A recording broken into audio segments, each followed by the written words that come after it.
कि अखिलेश जी सरकार अगर बनानी है और वाकई बीजेपी को हराना है, अगर आप आरएसएस के बनकर काम नहीं करना चाहते हो तो सारी छोटी पार्टियों से आप बात करिए, उनको अपने साथ लीजिए, बड़ी पार्टियों से बात कीजिए। गुंडा राज कहाँ है भाई? जब गुंडा ही नेता बन गए तो गुंडा कहाँ रहेंगे? गरीब मर रहे हैं, गरीब के पिछवाड़े गोली लग रही है, पुलिस बड़ी माफिया है। एमआईएम यार तो हमका यार नहीं दिखाती है, एमआईएम के लोग दिखाता है ज्यादा है वजह सावत हो। मतलब एमआईएम नहीं आ रही, मुश्किल है।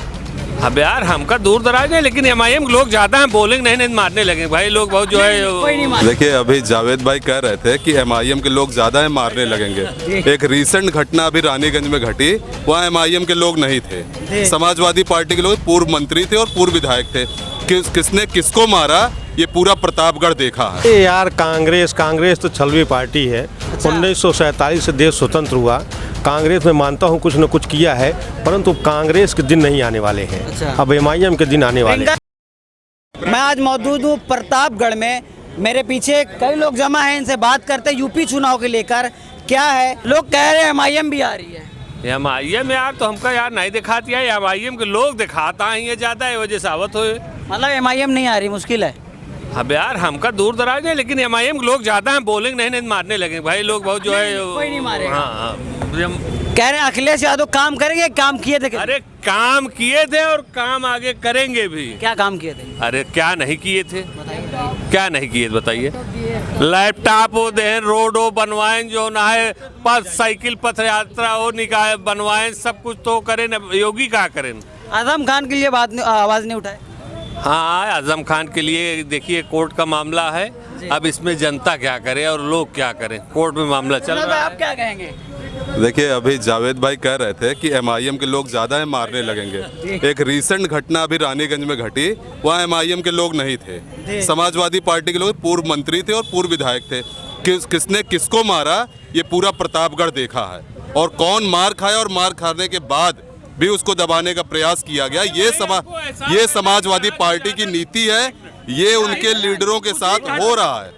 एक मिनट जावेद भाई एक मिनट, अभी बात चल रही ना। अब दूसरी बात इन्होंने जो कही कि एमआईएम जो है कहीं दूर तक दिखाई नहीं दे रही है, एमआईएम के लोग दिखाई दे रहे हैं। कोई भी पार्टी उसके लोग से ही देखी जाते हैं, उसके लोग अगर मौजूद हैं तो इसका मतलब एमआईएम इस वक्त जो है कहीं ना कहीं उत्तर प्रदेश के पॉलिटिक्स में अपना जनाधार बना चुकी है। अब मजबूती से हम चुनाव लड़ेंगे, हम 100 सीट पर चुनाव लड़ने की बात जो हो रही है, देखते हैं कितने सीट पर चुनाव लड़ते हैं। लेकिन ये हम बता देना चाहते हैं कि आने वाली सरकार में एमआईएम का एक अहम रोल होने जा रहा है इंशाल्लाह। एमआईएम का अहम रोल होगा? कोई अहम रोल नहीं होगा। बाई इलेक्शन था, उसमें जो है इसरार अहमद 22,000 वोट पाए थे, अब की 2200 वोट नहीं पाएंगे। कह रहे हैं कि 2200 वोट नहीं मिलेगा इस बार। ये तो कहने की बात है कि इसरार अहमद 22 वोट पाए थे कि 20 वोट पाए थे कि 2000 वोट पाए थे। जब शुरू में एक मिनट यार, जब शुरू में कोई पार्टी बनी थी, जब उसके मेंबर लड़ते थे, वो कितने वोट पाते थे ये बताएं? ये नहीं बता पाए ना। तो उसी तरह वो है कि किसी का जनाधार धीरे धीरे बढ़ता है।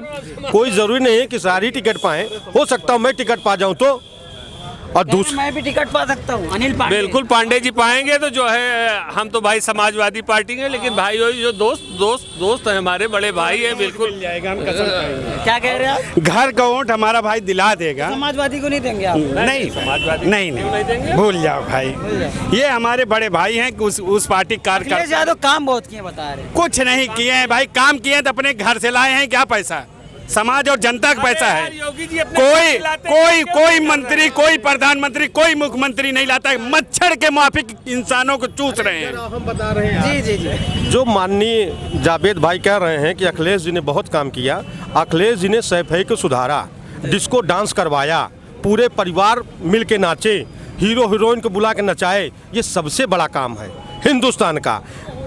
यंग एज के लड़कों को नचा दो, वो सारे की सारी चीजें भूल जाएंगे। नशा दे दो और नचा दो। एक सवाल है आपका, सुनील सिंह को जानते हैं आप? सुनील सिंह नहीं यार, सुनील जिन्होंने कहा था कि मुस्लिम महिलाओं को कब्र से निकाल के बलात्कार करेंगे।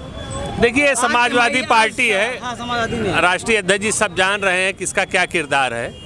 लोग आ रहे हैं, बड़ा घर है, आने दीजिए, कोई बात नहीं, बाद में जवाब से बच रही है। नए जवाब से बचेंगे। देखिए इन्होंने कहा कि काम बहुत किया है या काम बहुत, आप मैनिफेस्टो उठाइए, किसी का काम देखा जाता है। यही समाजवादी पार्टी कही थी मुसलमानों को 18% रिजर्वेशन देंगे, इनके मैनिफेस्टो में है, लेकिन वो नहीं हुआ। यही समाजवादी पार्टी कहती जो लोग बेगुनाह जेलों में बंद हैं उनको हम जल्द से जल्द ट्रायल कराएंगे और या उन पर मुकदमे खत्म करके उनको वापस। कहीं मुसलमानों के लिए कोई काम नहीं किया गया, जबकि ये पार्टी कही जाती थी कि मुस्लिम और यादव के नाम से ये पार्टी जानी, MY फैक्टर के नाम से ये चलता था। हमारा मसला जो हमारा कहना है, बाकी ठीक है, वोट देने का अधिकार सबका है। बीजेपी को हराने के लिए अगर वोट दिया जा रहा है तो ये समाजवादी के पास जाने की बात कर रहे हैं। हमारा मसला बीजेपी को हराना नहीं है भाई, हमारा मसला सबसे इम्पोर्टेंट ये है कि हमारे साथ इंसाफ हो। ठीक है, आज आप, कल मैं जेल से आया हूँ वापस, ठीक है, मैं बता रहा हूँ, मैं जेल की कंडीशन 7 दिन अपनी आंखों से देख के आया हूँ। आज उस जेल में आप जाके देख लीजिए, पता कर लीजिए, आप मीडिया के जेलर से इंटरव्यू लीजिए। उस जेल में 1500 कैदी इस वक्त बंद है, जिसमें मुसलमान और ब्राह्मणों की तादाद जाकर आप पता कर लीजिए।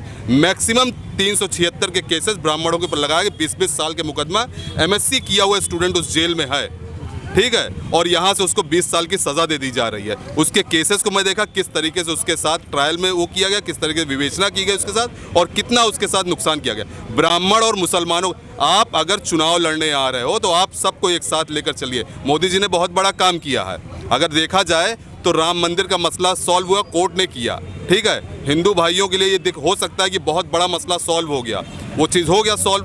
अब आप आ जाइए, उस मंदिर में हम पूजा करने जाएंगे ना, उस मंदिर में हम पूजा करने जाएंगे, पूजा करने के लिए उसी मंदिर में दीप जलाया गया, दीपोत्सव हुआ था।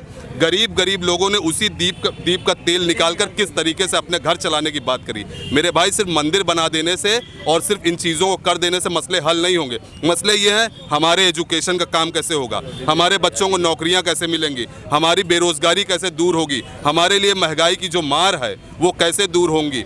इन सब चीज़ों को देखते हुए हम ये चाहते हैं, इंसाफ कैसे होगा, सबसे बड़ी चीज़ है न्याय कैसे मिलेगा लोगों को, पुलिस में व्याप्त भ्रष्टाचार कैसे होगा, जेल के अंदर बैठे हुए जेलर जो भ्रष्टाचार कर रहे हैं वो कैसे खत्म होगा, कचहरी के अंदर जो भ्रष्टाचार हो रहा है, जुडिशरी के फैसले कहीं ना कहीं आज के ज़माने में, आज के टाइम पे मैं कह सकता हूँ कि इसमें कहीं ना कहीं कुछ ना कुछ फिटिश है, कहीं ना कहीं कुछ ना कुछ ऐसी गड़बड़ी हो रही है जिससे ऐसे फैसले आ रहे हैं कि बेगुनाह लोग 20-20 साल की सज़ा सुना दी जा रही है। ये चीज़ हमें देखना होगा।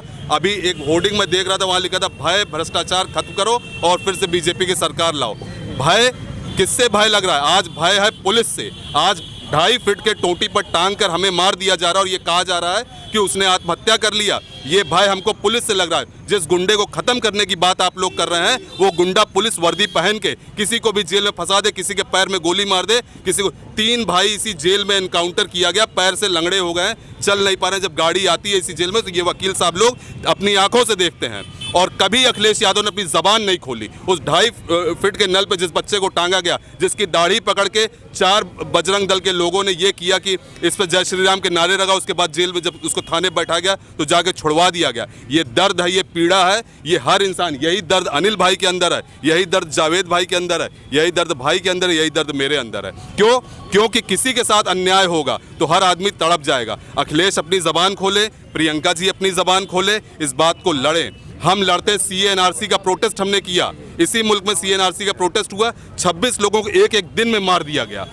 किसान क्या हाल हुआ? आज मोदी जी मजबूर हुए, तीनों बिल वापस कर लिए, लेकिन CA/NRC का कानून वापस नहीं हुआ। वजह क्या है? रीज़न क्या है? रीज़न ये है कि जावेद भाई समाजवादी मजबूत कर रहे हैं, फलाने भाई वो कांग्रेस मजबूत कर रहे हैं, हम MIM मजबूत कर रहे हैं। अरे मिलकर बैठकर बात होनी चाहिए। हम अखिलेश यादव से आज भी ये मांग करते हैं कि अखिलेश जी, सरकार अगर बनानी है और वाकई बीजेपी को हराना है, अगर आप RSS के बनकर काम नहीं करना चाहते हो तो सारी छोटी पार्टियों से आप बात करिए, उनको अपने साथ लीजिए, बड़ी पार्टियों से भी बात किए। वहाँ पर एक विधायक है, वो बार बार कह रहे हैं कि कांग्रेस को जो है शामिल किया जाए, कांग्रेस से भी बात करिए। प्रमोद तिवारी जी मुलायम सिंह के बर्थडे पर जाके माला देते हैं, वो बुके देते हैं, अच्छी बात है। आम आदमी पार्टी के वो जाके देते हैं बुके, अच्छी बात है। लेकिन जब आप चुनाव लड़ते हो और वोट वोट डिवीजन की बात करते हो, तो जब अलग लड़ोगे तो वोट डिवाइड होगा कि नहीं होगा। मैं चाहता हूं कि ये सारी पार्टियां मिलकर एक फ्रंट बनाएं, मजबूती से सबके अधिकार की बात करें, एक मैनिफेस्टो तैयार करें, सबके अधिकार की बात करें और चुनाव लड़ें और बीजेपी को भी हराएं, इंसाफ और अपने इरादे के साथ सरकार बनाएं और उसको 5 साल करके दिखाएं, ताकि ये लोग भविष्य में दिखाई दें कि हाँ सरकार बना के काम कैसे किया जाए। किए कि मुसलमानों के ऊपर बहुत अत्याचार हो रहा है, ये ब्राह्मण मुसलमानों के ऊपर अत्याचार हो रहा है, इसका मैं जवाब देना चाहता हूँ। जोन रही कुलहरिमदार वो लइयन बैजू लोहार, मुसलमान के पास जो धार थी थोड़ा बहुत, जो उनके साथ घटनाएं हो जाती थी, अखिलेश यादव की सरकार में जो घटना होती थी, हम लोग रोड पर उतरते थे, हम लोग जो है चिल गुहार मचाते थे, अपनी आवाज़ ऊंची करते थे, थाना पुलिस किसी तरीके से काम हम लोगों का हो। एक मिनट सरकार में थे तब की अब सरकार में थे तब मुजफ्फरनगर में कहाँ थे? मुजफ्फरनगर में जितना बिल्कुल चिल्लाए, जितना जो हो सका किए। अब लोग आपस में लड़ रहे हैं, जो लोग भाई ने कहा जो वही एक इन्होंने मुहावरे मारा, गांव देहात में कहा जाता है कि जौन रहे कुल्हरी में धार होकर लगे राम आधार। ये इनकी सोच हो सकती है। संविधान पढ़िए, किसी के पास अलग से कोई धार नहीं दिया गया है। इस देश में बसने वाले हर नागरिक को बराबर का धार दिया गया है। इनको ये लगता है कि मुसलमान को कम धार दिया गया था और जो था भी उनके पास थोड़ा बहुत, उसको बैजू लोहार लेके चले गए। ऐसा नहीं है, हर नागरिक को बराबर का अधिकार और बराबर का धार दिया गया। एक मिनट भाई, बीच में मत बोलिए प्लीज, ठीक है? नहीं बीच में भाई नहीं, अकेले बोल रहे हैं। सुनिए एक मिनट जावेद भाई, देखिए संविधान की बात अगर हो रही है, आज संविधान को बचाने की संविधान से चल रहा है, ये देश तो तानाशाही से चल रहा है। संविधान कहाँ चल रहा है बताइए? संविधान 2022 की तैयारी कर रहे हैं। बिल्कुल भी 2022 तैयारी कर रहे हैं। खत्म हो गया। देखिए ये इस मुल्क में संविधान हमारा इतना कमजोर नहीं, ना तो बाबा भीमराव अंबेडकर का दिया हुआ संविधान इतना कमजोर था, ना है ना रहेगा। 5 साल बाद ठीक है, और आ जाएगी ना, संविधान खत्म हो जाएगा। संविधान इतना ये सरकार देखिए, मानते हैं, बिल्कुल मानते हैं, ये सरकार 5 साल और रह जाएगी तो बाबा साहब का संविधान ताक पे रख उठा है, खत्म कर दिया जाएगा। ये सरकार 5 साल और रह जाएगी। इसी बात का जवाब दे रहे हैं। संविधान खत्म हो रहा है तो सारी पार्टियों को सोचना चाहिए और मिल बैठकर संविधान को बचाने की लड़ाई, सबके अधिकार को बचाने की लड़ाई करना चाहिए। अलग अलग लड़ेंगे तो चाहे वो MIM हो, चाहे समाजवादी हो, चाहे कांग्रेस हो, चाहे आम आदमी पार्टी हो, सब कमजोर होंगे, सब कमजोर होंगे। संविधान बचाने की इस लड़ाई में हम सबको एक साथ आना पड़ेगा और संविधान को और अपने देश को मजबूत बनाना पड़ेगा। सर जी 2022 में किसकी सरकार आ रही वापस? सरकार वापसी के बारे में तो क्लियर कुछ भी नहीं बताया जा सकता है, पर आशा यही है कि मिली जुली ही सरकार आएगी। लंगड़ी सरकार आनी चाहिए, किसी का भी पूर्णतः बहुमत नहीं आ रहा है। क्यों? क्योंकि ऐसा देखा जा रहा है। क्या लग रहा है 2022 में कौन? 2022 में चाहे जिसकी सरकार बने, लेकिन MIM का जो है प्रमुख योगदान रहेगा।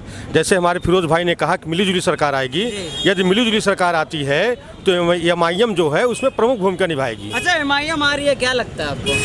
MIM पूर्णतः सरकार में तो नहीं आ सकती है, क्योंकि अभी धीरे धीरे वो अपनी जमीन, अपनी सतह, अपनी जगह बना रही है। अच्छा, पर ये भी इस बात से भी नहीं नकारा जा सकता है कि चुनाव में उसका कोई योगदान नहीं होगा, या चुनाव में कोई भी पार्टी उससे बहुत हल्के में ले सकती कह रहे हैं कोई योगदान नहीं रहेगा चुनाव में MIM का। नहीं ऐसा उन्होंने नहीं कहा, आप सुने, उन्होंने कहा कि MIM सरकार में आने का मतलब कह रहे हैं मुश्किल है उनका आना MIM। बिल्कुल सरकार में हम सरकार बनाने नहीं जा रहे हैं। अभी हमारे सदर बैरिस्टर सदुद्दीन ओवैसी साहब ने बताया और प्रदेश अध्यक्ष जनाब शौकत साहब ने बताया कि हम जो हैं 100 सीट पे हमारी तैयारी है और हम ये चाहते हैं कि हम गठबंधन में चुनाव लड़ें। इस पे भी हमारा प्रयास है। हमने कहा बीजेपी को छोड़ के हम सबसे गठबंधन के लिए। अखिलेश तो मना कर चुके हैं।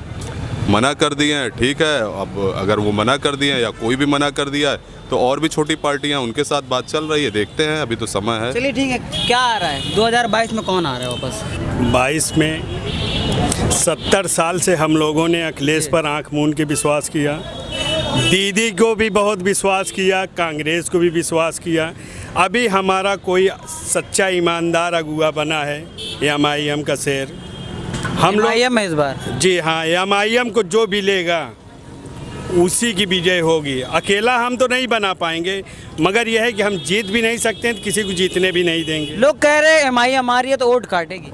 MIM कौन कहता है कौन वोट काटेगी? MIM को तो पब्लिक ला रही है। पब्लिक जो है ना एकदम तरस्ट हो गई है। अच्छा। चाहे अखिलेश हो, चाहे मायावती हो, चाहे बुआ हो, चाहे फूफा हो, आप लोग जान रहे हैं। जी। ये आप तो मोदी मीडिया तो नहीं है, जी नहीं। बस ठीक है। क्या लग रहा है 2022 में कौन आ रहा है? बस अब की बार कांग्रेस की बारी है। अब की बार जनता बस कांग्रेस को पुकार कर रही है इस समय। दूर दूर तक लहर नहीं दिखाई दे रही। नहीं, कहीं से भी देख लीजिए आप, कहीं अभी आज पास में किसी चाय की दुकान से पूछे तो आपको पता चल जाएगा। किसी के मुंह से अभी तक किसी के मुंह से मुझे सुनाई नहीं दिया। नहीं, आप बहुत अच्छा है। आप कहीं देखिए, थोड़ा सा दाएं बाएं दर्ज पे आप देखिए, कहीं आप किसी चौराहे में पता करिए तब आपको लगेगा। कह रहे कांग्रेस आ रही है। अरे यार, कांग्रेस तो छलवी पार्टी है। 1947 से देश स्वतंत्र हुआ। कांग्रेस में मानता हूँ कुछ न कुछ किया है, परंतु कांग्रेस के दिन नहीं आने वाले हैं। अब एमआईएम के दिन आने वाले हैं। प्रियंका गांधी कह रही कि स्कूटी मिलेगी महिलाओं को, और महिलाओं को बस सेवाएं फ्री मिलेंगी। अरे यार, मुसलमानों का सिर्फ जो है वोट लेना जानते हैं। मुसलमानों के लिए उन्होंने किया क्या? अब जो सरकार बनेगी वो मुसलमानों और ब्राह्मणों के दम पे बनती है और दम पे बनेगी। लोटा मायावती तो कर रही है ब्राह्मण सम्मेलन। चाहे जो करे यार, ब्राह्मण सम्मेलन ये तो छलवा है। क्या जाएंगे नहीं? क्या फुल फेथ रह चुकी है मायावती। अच्छा, फुल फेथ सरकार बना चुकी है। उन्होंने क्या किया? भाजपा फुल फेथ सरकार बनाई, क्या किया? अखिलेश फुल फेथ सरकार बनाए, क्या किया ब्राह्मणों के लिए? लोटा और टोटी ये बहुत पुरानी कहावत है। लोटा और टोटी जब एक होती है तो सरकार में चेंजेज आते हैं, बदलाव आते हैं। क्या लगता है कौन 2022 में आ रहा है? ब्राह्मण, मुस्लिम, दलित का अब कॉम्बिनेशन होगा सत्ता और सरकार में। बस फर्क ये है कि पहले दलित, ब्राह्मण, मुस्लिम का कॉम्बिनेशन कांग्रेस में होता था, लेकिन वहाँ से सिर्फ धोखा ही धोखा मिला है।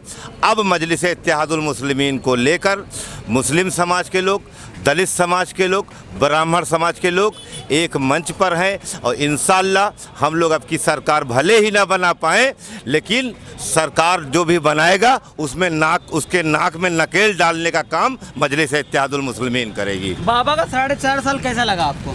बाबा का 4.5 साल ऐसा ही लगा जैसे कि कोई सपने जैसा रहा हो।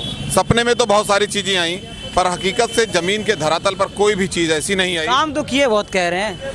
कह रहे हैं ना, कहने को तो बहुत कुछ कहा जा सकता है। कहने को तो मैं भी कह सकता हूँ कि ये पेड़ मैं अकेले काट के गिरा दूंगा। बता रहे थे पूर्वांचल एक्सप्रेस वे पहली मर्तबा फ्लाइट उतरी है। मतलब पूर्वांचल एक्सप्रेस पे कभी भी पहली बार नहीं उतरी ही। इसके पहले भी यमुना एक्सप्रेस पर उतर चुका है जगुआर। ये उनकी जानकारी में होना चाहिए अगर वो प्रदेश के मुख्यमंत्री हैं तो।